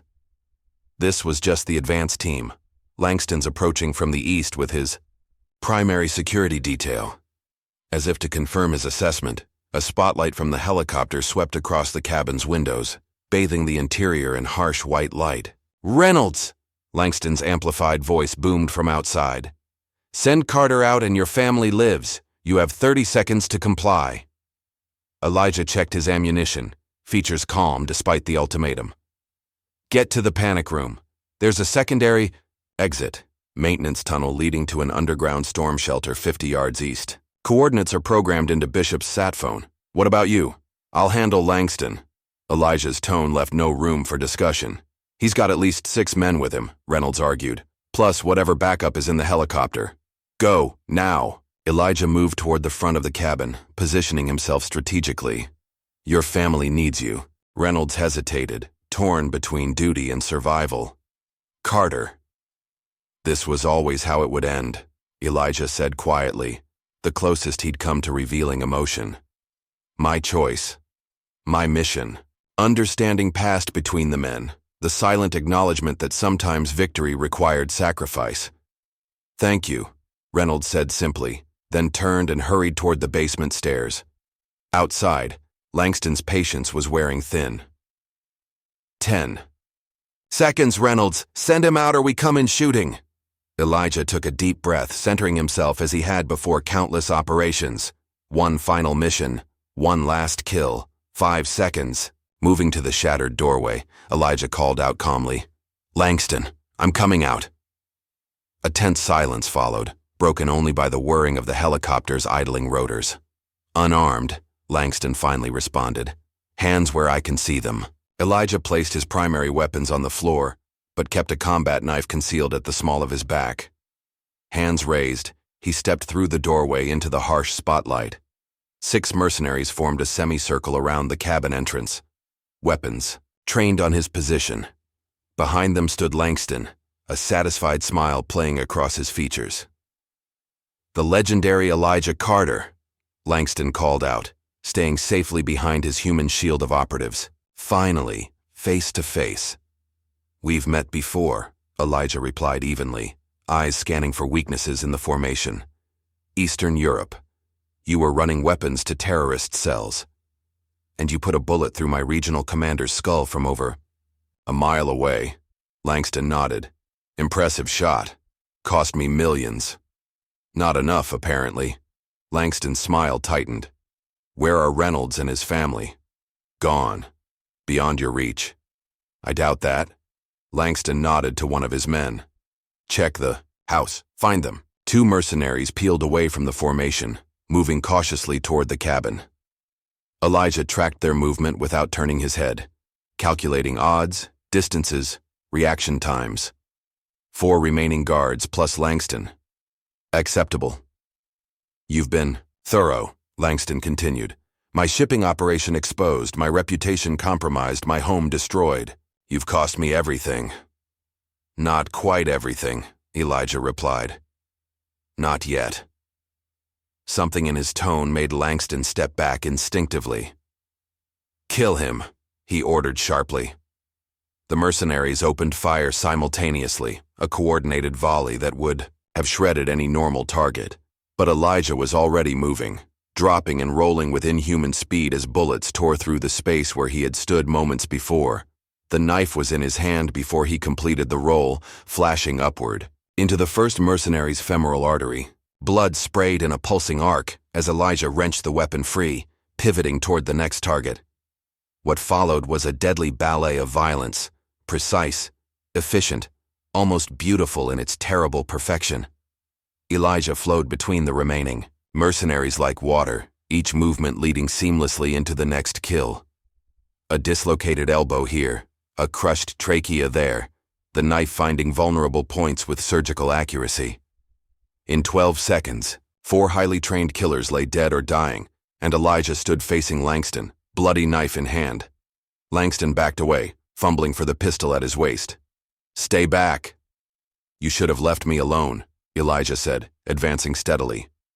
I warned you, all of you. The crime lord managed to draw his weapon, firing wildly. One bullet grazed Elijah's shoulder, another tore through his side, but he didn't slow, didn't flinch. Just kept coming with the relentless certainty of death itself. Langston turned to flee toward the helicopter, but Elijah was on him in 3 swift strides, catching him by the collar and driving the knife between his ribs with enough force to lift him momentarily off his feet. This is for the children, Elijah whispered, twisting the blade deeper. Langston's eyes widened with shock and pain, his gun falling from nerveless fingers as Elijah lowered him to the ground. Blood bubbled from his lips as he tried to speak, managing only a weak, gurgling cough. Don't try to talk, Elijah advised dispassionately. Punctured lung. You have about 3 minutes. From the cabin came shouted obscenities and the sound of gunfire. The 2 mercenaries Langston had sent to find Reynolds' family encountering unexpected resistance, leaving Langston to his inevitable fate. Elijah retrieved a fallen mercenary's weapon and moved swiftly back toward the cabin. Inside, he found an unexpected scene. Reynolds crouched behind an overturned couch, exchanging fire with the remaining mercenary, who had taken position in the kitchen doorway. I thought I told you to evacuate, Elijah noted calmly, positioning himself for a clear shot. Sarah and Emma are away, Reynolds replied, ducking as bullets splintered the wood above his head. Couldn't leave you to clean up my mess. Admirable. Foolish, but admirable. With practiced precision, Elijah fired a single shot that caught the mercenary in the exposed portion of his skull, ending the firefight instantly. Reynolds emerged cautiously from cover, surveying the destruction around them. Langston? Dead or dying, Elijah confirmed, pressing a hand against the wound in his side. Blood seeped between his fingers, but his expression remained unchanged. The others? His pilot tried to run when the shooting started. I incapacitated him. Elijah nodded approval. We should move. More will come when they lose contact. You need medical attention, Reynolds observed, noticing the spreading bloodstain on Elijah's shirt. Later. First, we ensure your family reaches safety. Elijah moved toward the door, his gait betraying the slightest hint of unsteadiness. The FBI contact I established earlier, Director Sawyer. Call him. Only him. Tell him Langston's organization has been decapitated, but the network remains. Outside, Langston lay motionless beside the helicopter, eyes staring sightlessly at the stars. Elijah spared him a single glance before continuing toward the tree line where Reynolds had directed his family. "It's over," Reynolds said, following close behind. "We won." Elijah's expression remained unchanged as he scanned the darkness ahead. This battle, perhaps, the war continues. 3 days later, the story dominated national headlines. FBI raids uncover massive human trafficking network. Billionaire businessman Victor Langston killed in confrontation. Dozens of officials implicated in corruption probe. In a secure hospital room under federal protection, Reynolds sat beside Elijah's bed, watching the news coverage on a muted television. The legendary operative had survived surgery to remove 2 bullets and repair significant internal damage, though the doctors warned his recovery would be lengthy. "They're calling it the biggest human trafficking bust in history," Reynolds commented. 15 separate locations raided simultaneously, hundreds of victims rescued. Elijah's eyes remained closed, his breathing steady but shallow. The machines monitoring his vital signs beeped rhythmically. "Director Sawyer came by earlier," Reynolds continued. "Said to tell you the package is secure. I'm guessing that means Sarah and Emma made it to the safe location." Still no response. The doctors had warned that Elijah was drifting in and out of consciousness, his body focused on healing from trauma that would have killed most men. Reynolds leaned closer. "I don't know if you can hear me, but thank you for everything. You saved my family, saved me from becoming what Boone was." He thought he detected the slightest change in Elijah's breathing, perhaps an acknowledgement. "They want me to testify about Langston, the trafficking, the corruption in the department, witness protection after, new identities for all of us." Reynolds shook his head in disbelief. "Never thought I'd end up here when I became a cop." The door opened quietly as Director Sawyer entered, his expression grave. The tall, silver-haired FBI veteran nodded respectfully toward Elijah's still form before addressing Reynolds. "How is he?" "Stable. Fighting." "Good. He's going to need his strength." Sawyer handed Reynolds a sealed folder. "This just came through intelligence channels. We were right. Langston was just one piece of a much larger organization."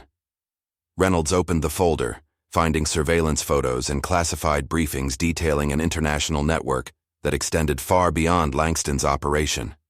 "The Revenant Order," he read aloud. "What is this?" "A shadow network spanning multiple countries. Arms dealing, human trafficking, political assassinations, all connected through shell companies and offshore accounts." Sawyer gestured to the bed. "Carter's been hunting them for years, piece by piece. Langston was just the latest target." Reynolds digested this, suddenly understanding the larger context of what he'd been caught up in. "And now?" "Now the real work begins." Sawyer collected the folder. "When he wakes up, tell him Wolf is involved. He'll understand." After the director left, Reynolds sat in silence, contemplating how his life had changed so completely in less than a week. From rookie cop to federal witness, from bystander to participant in a shadow war he was only beginning to comprehend. On the bed, Elijah's eyes opened suddenly, alert and focused despite his weakened state. "Carter, you're awake."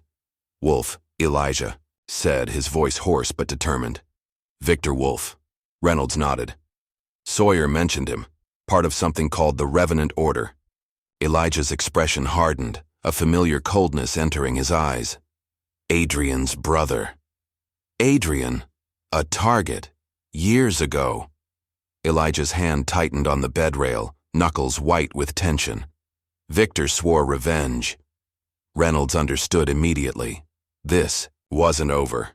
The battle with Langston had been just one skirmish in a much larger conflict. "You need to rest," he advised. "Recover your strength." "No time," Elijah replied, already attempting to sit up despite the medical equipment monitoring. "Him. The order will regroup. Adapt. We need to move now." "We?" Reynolds asked cautiously. Elijah's gaze locked with his, evaluating, assessing. "You've proven yourself. Made your choice. If you want out, now's the time."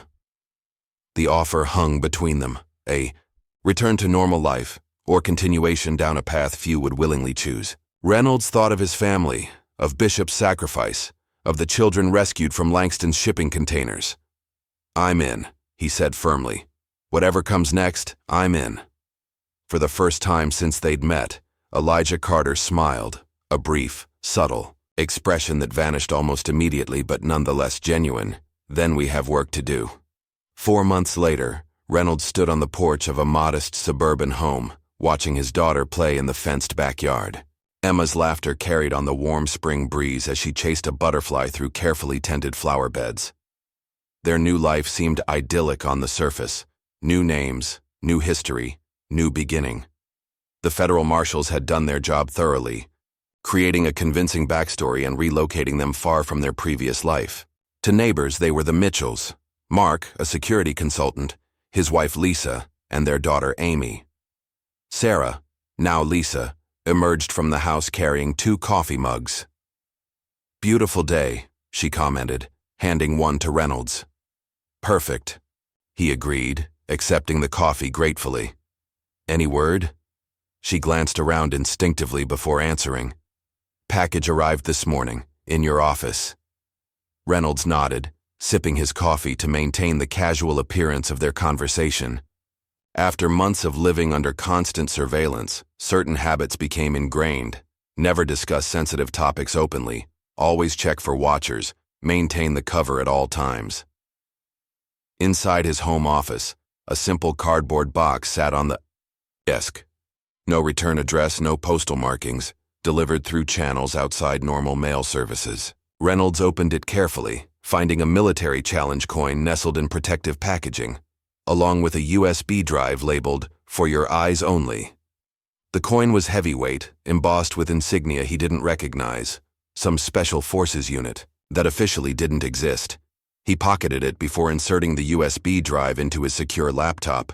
The screen displayed a single video file. Reynolds clicked play, and Elijah Carter's face appeared, healthy now. The hospital pallor replaced by the weathered complexion of a man who spent time outdoors. He sat in what appeared to be a bunker or secure room, dim lighting casting shadows across his features. "Reynolds," Elijah began without preamble. "I told you I was done. I lied. There's more work to do." The video continued as Elijah outlined what they'd discovered in the months since Langston's fall, how the trafficking network had been just one tentacle of the Revenant Order, how the organization had already adapted to the loss, shifting operations, and protecting key assets. "Langston was expendable," Elijah explained, his tone matter-of-fact. "A visible front for an invisible organization. We cut off one head, but the Hydra lives." The video ended, and another file automatically opened, a classified military dossier detailing the Revenant Order's structure, activities, and suspected leadership. Intelligence reports suggested connections to government officials, military contractors, and international financial institutions. At the center of it all, a name: Victor Wolf. Reynolds studied the accompanying photograph, a tall, aristocratic man with cold eyes that reminded him eerily of Elijah's predatory gaze. The resemblance to his brother Adrian was subtle but undeniable. The phone rang, startling Reynolds from his review. A blocked number. He answered cautiously. "Mitchell. Window. 3, 2 minutes." The line went dead. Reynolds moved to the third window in his office, peering through the blinds at precisely the 2-minute mark. A black SUV idled at the curb, the passenger door opening in clear invitation. "Sarah," he called, maintaining their cover names out of habit. "I'm heading out for a bit, work call." She appeared in the doorway, understanding immediately from his expression. "How long?" "Not sure." "Don't wait up." 5 minutes later, Reynolds sat in the back of the SUV as it drove smoothly through suburban streets toward an unknown destination. The driver remained silent, focused on navigating through traffic with professional efficiency. After nearly an hour, they arrived at a private airstrip where a military transport plane waited, engines already running.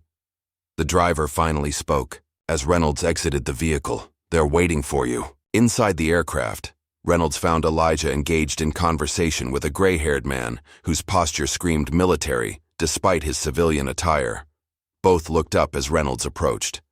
"Right on time," the older man noted approvingly. "I'm Colonel Briggs. You must be Reynolds." "Former colonel," Elijah corrected mildly. "Officially retired 3 years ago. Some jobs you never really retire." Briggs shrugged, offering his hand to Reynolds. "Good to finally meet you. Carter speaks highly of your performance during the Langston operation." Coming from Elijah, Reynolds knew that qualified as effusive praise. "Thank you, sir." "Take a seat," Briggs instructed as the plane's door sealed shut and the engines increased power. "We have a lot to cover before we reach the facility." Reynolds buckled into a seat beside Elijah. "What facility?" "Home base," Elijah replied simply. "Where we plan, train, and deploy." As the aircraft lifted off, Briggs activated a secure tablet, displaying satellite imagery of a mountainous region marked with surveillance annotations. "For the past decade, we've been tracking and disrupting the Revenant Order's operations," the colonel explained. "Small-scale interventions mostly, surgical strikes against key personnel, targeted intelligence gathering, asset seizure. Carter's work against Langston was our biggest victory to date," he continued, "but it's accelerated their timetable. They're consolidating power, eliminating loose ends, preparing for something significant." "What exactly is the Revenant Order?" Reynolds asked, studying the satellite images. Elijah mentioned they're connected to arms dealing, human trafficking. "They're an evolution of traditional criminal enterprises," Briggs interrupted. "Founded by former intelligence operatives, special forces, and black operations specialists, who decided their skills were more profitable in the private sector. Mercenaries? At first. But they've grown into something far more dangerous.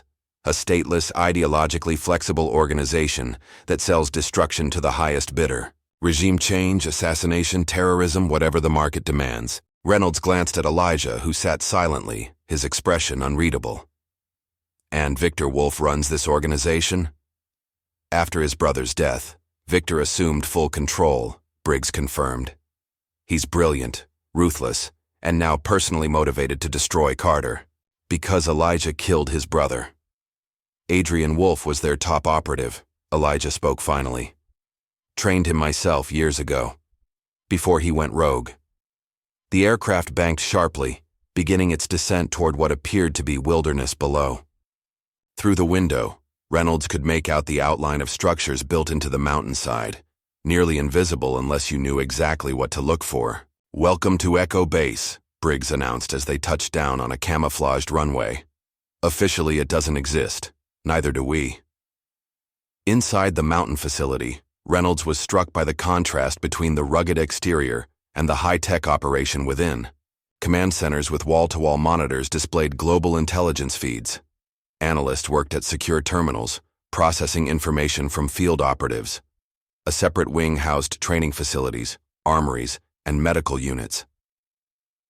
Briggs led them to a secure briefing room where a dozen operatives waited, men and women with the unmistakable bearing of veteran special forces.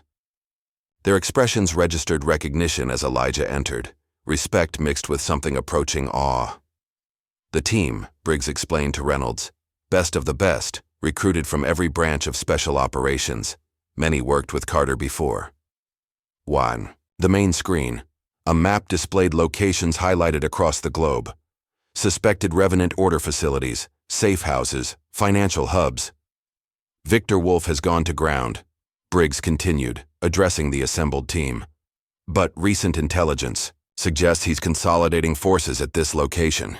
He indicated a remote compound in Eastern Europe. "Our objective is confirmation followed by full tactical response." "This isn't just about Wolf," Elijah added, studying the map intently. "The entire command structure will be present. One operation, one chance to decapitate the organization completely." Reynolds felt the weight of what was being proposed. Not just a mission, but a full-scale secret war against a global criminal network. He had expected to provide intelligence from the Langston operation, not to be included in whatever came next.